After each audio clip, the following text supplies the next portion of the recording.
Good morning students.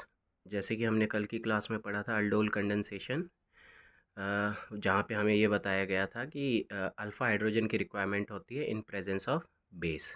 ठीक है, तो अल्फ़ा हाइड्रोजन की रिक्वायरमेंट होगी और एल्डिहाइड कीटोन रिएक्ट करेंगे। तो वैसा ही सेल्फ अल्डोल कंडेंसेशन है।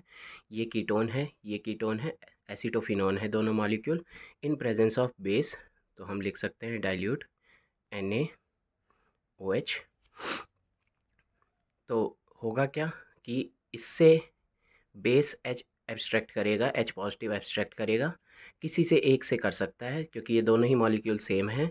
तो एक से बेस एब्स्ट्रैक्ट करेगा आपका H पॉजिटिव, और जैसे ही H पॉजिटिव जाएगा तो वो इनोलेट आयन बन जाएगा। और वो इनोलेट आयन बनेगा और उसका कार्बन पे जो नेगेटिव चार्ज होगा वो अटैक करेगा कार्बोनिल कार्बन पे, और ये ऑक्सीजन का इलेक्ट्रॉन अपनी तरफ खींच लेगा। तो होगा क्या, देखिए ये COCH2 बचेगा, जो नेगेटिव था वो इस पे अटैक किया कार्बोनिल कार्बन पे, और ये CH3 ये है, और ये O नेगेटिव बन गया जो कि H पॉजिटिव ले लेगा।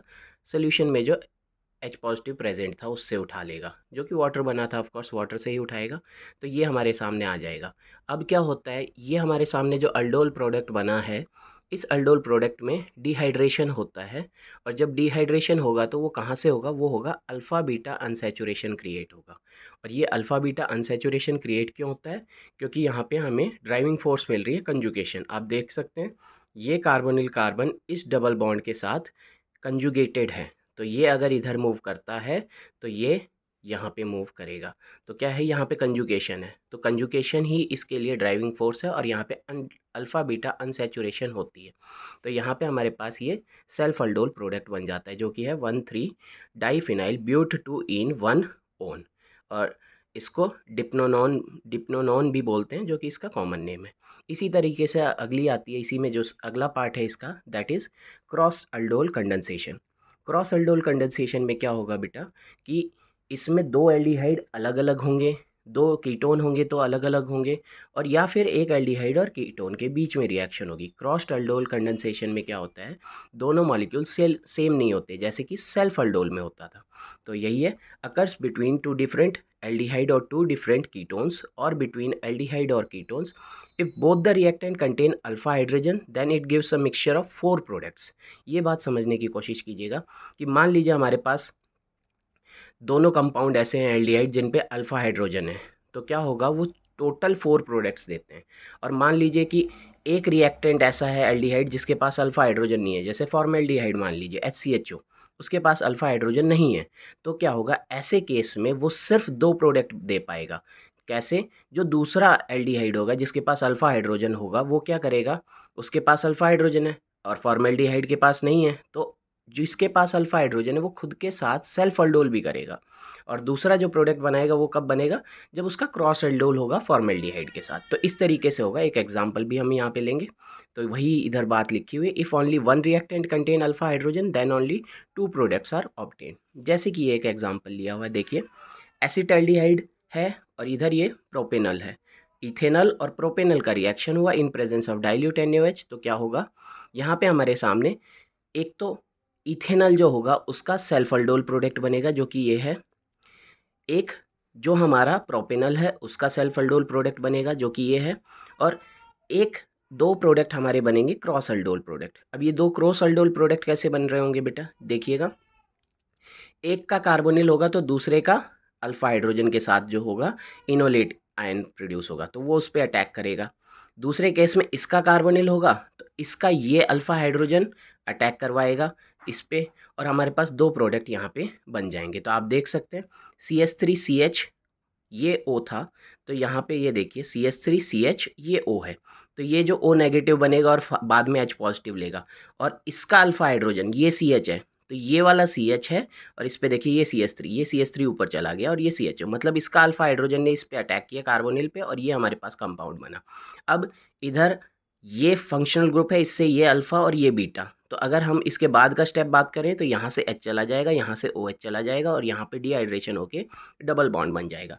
सेम ये कंडीशन है। अब बस उल्टा हुआ है, क्या हुआ है, अब इसका अल्फा हाइड्रोजन निकला है यहाँ से, बेस ने एब्स्ट्रैक्ट किया और यहाँ पे इनोलेट आयन बना है, इसने अटैक किया इसके कार्बोनिल पे। तो जैसे ही अटैक होगा तो देखिए CH3CH ये CH है, ये OH बन गया, जिसका कार्बोनिल पे अटैक होगा वो OH बनेगा, और यहाँ पे CH2 CHO, तो ये इससे सीधा जुड़ जाएगा। इसके बाद हम नेक्स्ट आते हैं कि अगर इथेनल फॉर्मेल्डिहाइड के साथ रिएक्ट करेगा, जो कि मैंने अभी बताया भी था कि जहाँ पे अल्फा हाइड्रोजन नहीं होगा, तो इस कार्बन पे अल्फा हाइड्रोजन नहीं है, इस कार्बन पे अल्फा हाइड्रोजन है, तो इसके दो प्रोडक्ट बनेंगे। एक तो जब ये खुद के साथ सेल्फ अल्डोल रिएक्शन करेगा तो सेल्फ अल्डोल से ये बना, और एक होगा जिसमें इसका कार्बोनिल पे इसका अल्फा हाइड्रोजन निकलने के बाद इनोलेट बनेगा और वो इस पे अटैक करेगा। तो यहाँ पे देखिए क्या बना है, ये अल्फा हाइड्रोजन जब इस पे अटैक करेगा तो ये COH बन जाएगा, ठीक है।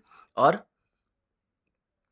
इस केस में ये जो होगा ये इस पे जाके CH2 जुड़ जाएगा। तो देखिए ध्यान से, ये CH2 OH बन गया है जो कि ये था, और ये CH2 जो था वो इस कार्बोनिल पे जाके जब जुड़ा था तो ये क्रॉस अल्डोल प्रोडक्ट हो जाएगा। तो टोटल इसमें कितने बनते हैं, 2।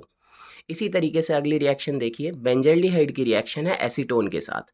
सेम रिएक्शन है, डाइल्यूट NaOH की प्रेजेंस में। तो ध्यान रखिए कि भाई इसके पास अल्फा हाइड्रोजन नहीं है पर इसके पास प्रेजेंट है।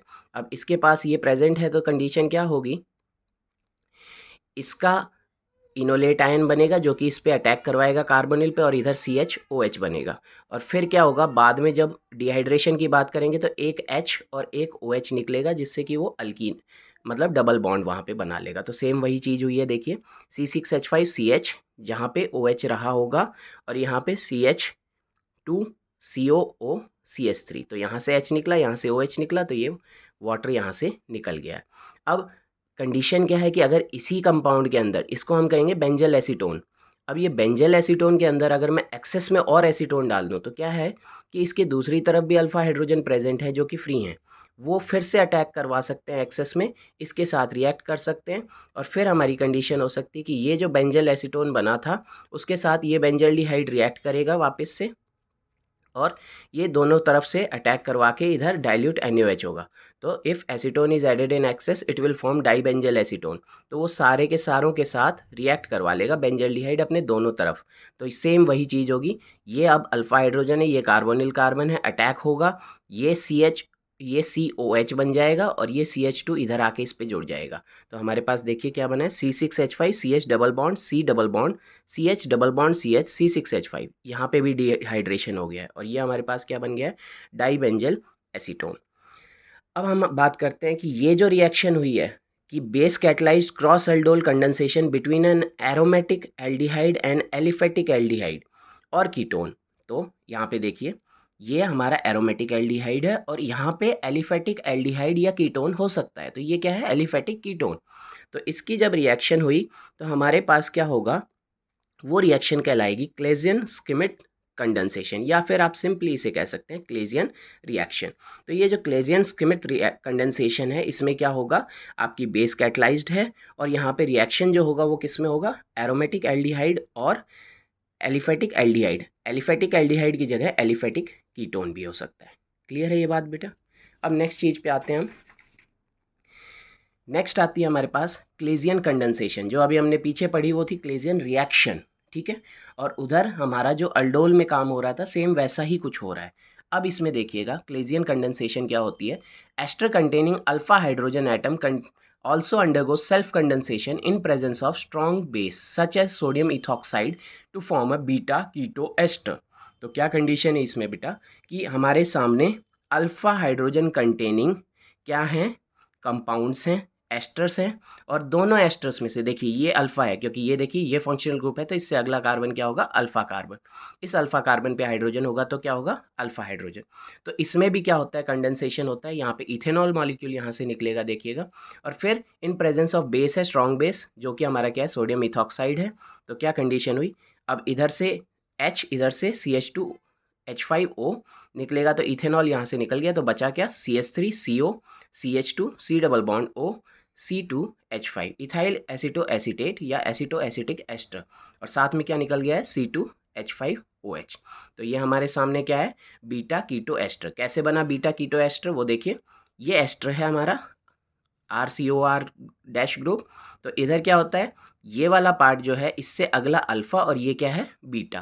तो ये हमारे पास बीटा कार्बन हो गया, तो बीटा कीटो, बीटा कीटो, देखिए बीटा कीटो एस्टर, तो ये हमारे पास बीटा कीटो एस्टर हो जाएगा, जो कि हमारा क्या है, क्लेजियन कंडेंसेशन। इसके बाद नेक्स्ट आइए, जो इसका थर्ड टाइप है, सेल्फ अल्डोल था, उसके बाद क्रॉस अल्डोल था, और अब हमारे पास जो थर्ड टाइप है that is intramolecular aldol condensation. इसमें क्या होगा, इसमें होना चाहिए बेटा कि मॉलिक्यूल के अंदर ही अल्डोल कंडेंसेशन हो रहा है। तो क्या कंडीशन होनी चाहिए कि भाई एक तो डाइल्यूट NaOH होना चाहिए, साथ में मॉलिक्यूल के पास कार्बोनिल कार्बन प्रेजेंट था, और उसी के अंदर अल्फा हाइड्रोजन प्रेजेंट होना चाहिए। तो ये देखिए, ये फंक्शनल ग्रुप से अगला ये हमारे पास हो गया अल्फा हाइड्रोजन, जो कि अल्फा कार्बन पर प्रेजेंट है। कंपाउंड क्या है, हेक्सेन 16 डाइयल।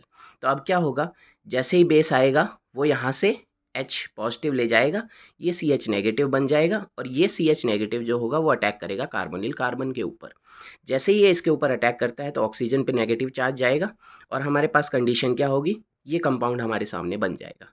अब इस कंपाउंड में से ये जो O नेगेटिव है वो वापस से वाटर के अंदर से H पॉजिटिव को लेगा, और OH नेगेटिव वापस से मिल जाएगा। बेस कैटलाइज्ड रिएक्शन है, तो आप समझ सकते हैं कि बेस स्टार्टिंग में जो यूज़ हुआ था वो लास्ट में हमें वैसे के वैसे मिलना भी चाहिए। तो अब कंडीशन हमारे सामने होगी कि ये हमारे पास क्या बन गया, अल्डोल बन गया है। अब इंट्रामॉलिक्यूलर अल्डोल कंडेंसेशन से जब ये अल्डोल बना है, इसके अंदर डिहाइड्रेशन होगी, और डिहाइड्रेशन क्यों होती है अभी बताया था, उसके पीछे ड्राइविंग फोर्स क्या है, वो है हमारी कंजुगेशन। तो क्या होगी कंडीशन कि यहाँ से H जाएगा, और यहाँ से ये अल्फ़ा बीटा अनसेचुरेशन ही हो रही है बेटा, ध्यान से देखिए, ये CHO ग्रुप है, इस पे ये अल्फ़ा है, ये बीटा है, तो अल्फ़ा बीटा अनसेचुरेशन हो रही है, और यहाँ पे ये वाटर मॉलिक्यूल निकल जाएगा। तो उसके बाद क्या बनेगा,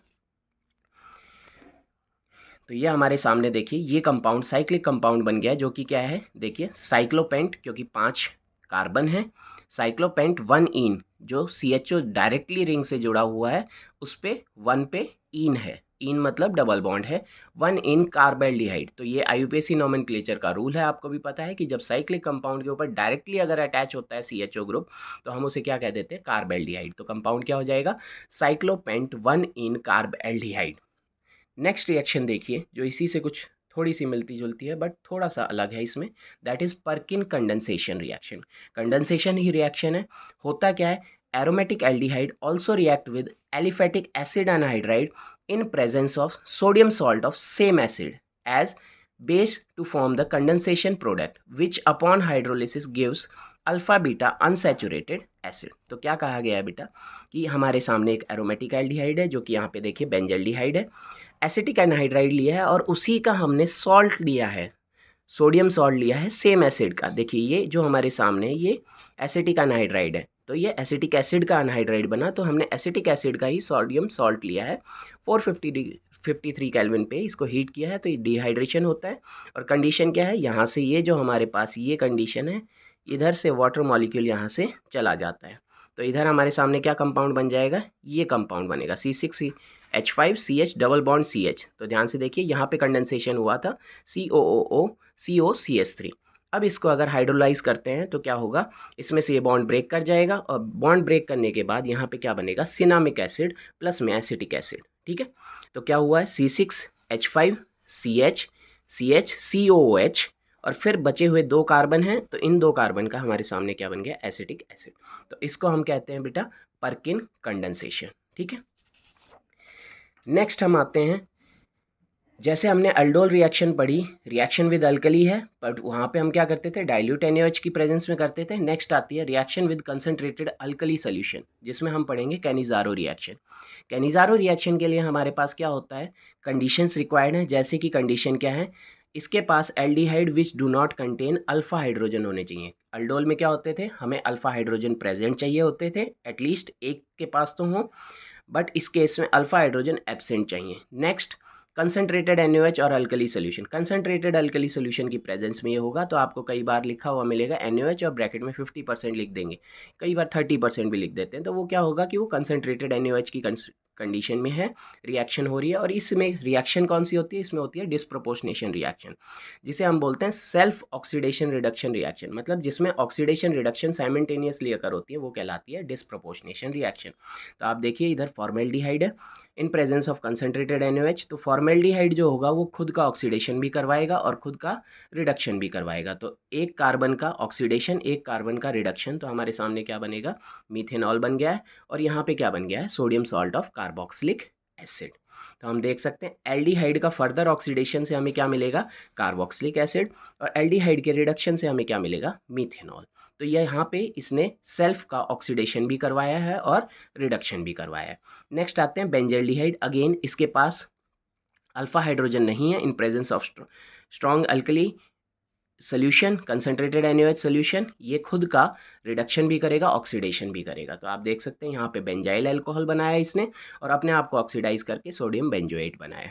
तो यहाँ पे ये रिएक्शन जो कहलाई वो डिस्प्रोपोर्शनेशन रिएक्शन, और रिएक्शन का नाम क्या है, कैनिज़ारो रिएक्शन। ऐसे ही एक और मॉलिक्यूल देखिए, तो यहाँ पे हमारे सामने क्या है, CHO ग्रुप है, इससे अगला कार्बन है, इस पे 3 CH3 ग्रुप है, ठीक है। अब कंडीशन क्या है बेटा, एक भी अल्फा हाइड्रोजन प्रेजेंट नहीं है, दैट मीन्स ये कैनिज़ारो देगा इन प्रेजेंस ऑफ बेस। तो आप देख सकते हैं ये CHO कन्वर्ट हो जाएगा into CO2Na positive, that is your acid oxidation से, और अगेन CH2OH वो रिडक्शन से। मैकेनिज्म वाइज इसको समझने की कोशिश करते हैं। यहाँ पे होता है हाइड्राइड ट्रांसफ़र। तो हुआ क्या है कि ये NaOH का जो OH नेगेटिव बेस है ये अटैक करता है कार्बोनिल कार्बन पे, और अगेन O नेगेटिव बन जाता है। न्यूक्लियोफिलिक अटैक हुआ है, ये फास्ट रिएक्शन है ये। और इसके बाद O नेगेटिव जो होगा वो वापस से इलेक्ट्रॉन इसको देगा, और ये जो हाइड्राइड है ये शिफ्ट हो जाएगी दूसरे मॉलिक्यूल के कार्बोनिल कार्बन पे, और यहाँ पे फिर से O नेगेटिव होगा। तो ये इसके सामने हमारे पास कंपाउंड होगा हाइड्राइड शिफ्ट से, और ये हमारे सामने बन जाएगा C6H5 C double bond O, ये वाला, और OH। तो ये बन गया एसिड, और यहाँ पे C6H5 CH2ONa। उसके बाद क्या होगा, ये Na इसके पास चला जाएगा और H यहाँ पे ट्रांसफ़र कर जाएगा, जो कि हम ये देख सकते हैं इधर लिखा है proton transfer. H positive from H2 भी आ सकता है फास्ट। तो क्या होगा, जो Na था वो एसिड पे ट्रांसफ़र हो गया, तो C6H5 COONa, तो सोडियम साल्ट बन गया बेंजोइक एसिड का, और यहाँ पे C6H5 CH2OH। जैसे ये सेल्फ कैनिज़ारो हुई है, अपने ही मॉलिक्यूल के साथ कर रहे हैं, वैसे ही जैसे अल्डोल में होता था वैसे ही यहाँ पे भी है crossed Cannizzaro reaction. Crossed Cannizzaro में क्या होगा, दो ऐसे मॉलिक्यूल होंगे जिनके पास अल्फा हाइड्रोजन नहीं है, in presence of concentrated NaOH। वहाँ पे हमारे एक मॉलिक्यूल का ऑक्सीडेशन हो जाएगा, एक मॉलिक्यूल का रिडक्शन हो जाएगा। तो आप देख सकते हैं एल्डिहाइड अल्कोहल में कन्वर्ट हो गया है, दैट इज़ रिडक्शन, एंड ये एल्डिहाइड एसिड में कन्वर्ट हो गया, दैट इज़ ऑक्सीडेशन। तो हम ये देखेंगे कि जो एग्जांपल्स होंगे उसमें हम देखेंगे कि जो हमारा फॉर्मेल्डिहाइड होगा, छोटा मॉलिक्यूल होगा, वो फर्दर खुद को ऑक्सीडाइज करता है इजीली। जैसे कि ये हमारे सामने मॉलिक्यूल आया कि CH3 एंड CHO ग्रुप है, CHO ग्रुप कार्बन से जुड़ा हुआ है जहाँ पे अल्फा हाइड्रोजन प्रेजेंट नहीं है। सेम फॉर्मेल्डिहाइड के पास अल्फा हाइड्रोजन नहीं है, in presence of concentrated NaOH इसने पैरामिथाइल बेंजाइल अल्कोहल बना लिया है। तो ये अल्कोहल हो गया, तो ये फॉर्मेल्डिहाइड होगा, वो अपने आप को ऑक्सीडाइज करके sodium salt of formic acid में कन्वर्ट हो जाएगा। इसी तरह सेम ही मॉलिक्यूल में ये कैनिज़ारो भी हो सकती है, जिसको हम कहेंगे इंट्रामॉलिक्यूलर कैनिज़ारो रिएक्शन। इंट्रामॉलिक्यूलर में क्या होगा कि एक CHO है, दूसरा CHO एक दूसरे से कनेक्टेड है। अब यहाँ पे क्या होगा, एक का रिडक्शन हो जाएगा, एक का ऑक्सीडेशन होगा। तो यहाँ पे देख सकते हैं ये CH2OH बन गया, जो कि यहाँ पे क्या हो गया, रिडक्शन इस साइड, और इस साइड क्या हो गया, ऑक्सीडेशन हो गया इसका फर्दर। तो यहाँ पे अगर मैं डाइल्यूट NaHCl डालता हूँ तो डाइल्यूट HCl की प्रेजेंस में क्या होगा बेटा, ये जो हमारे पास Na था, सॉल्ट था, वो वापस से एसिड में कन्वर्ट हो जाएगा। तो ये क्या हो जाएगा, ये CH2OH था, ये COH हो जाएगा, जो कि क्या होता है, ग्लाइकोलिक एसिड। आई होप आपको समझ आया हो जो हमने अल्डोल कंडेंसेशन और कैनिज़ारो रिएक्शन यहाँ पे स्टडी किए। दोनों ही रिएक्शन के 3 पार्ट होते हैं, जो कि सेल्फ में होती है, मतलब अपने ही मॉलिक्यूल के साथ रिएक्ट करती है। सेकंड, जहाँ पे क्रॉस्ड अल्डोल या क्रॉस्ड कैनिज़ारो होते हैं, जिधर दो अलग अलग मॉलिक्यूल्स के बीच में रिएक्शन होती है, और एक होती है intramolecular Cannizzaro and intramolecular aldol, जहाँ पे मॉलिक्यूल के अंदर ही वहाँ पे रिएक्शन होगी। ठीक है, आई होप आप लोगों को समझ आया हो। कोई भी क्वेश्चन हो आप पूछ सकते हैं। Thank you.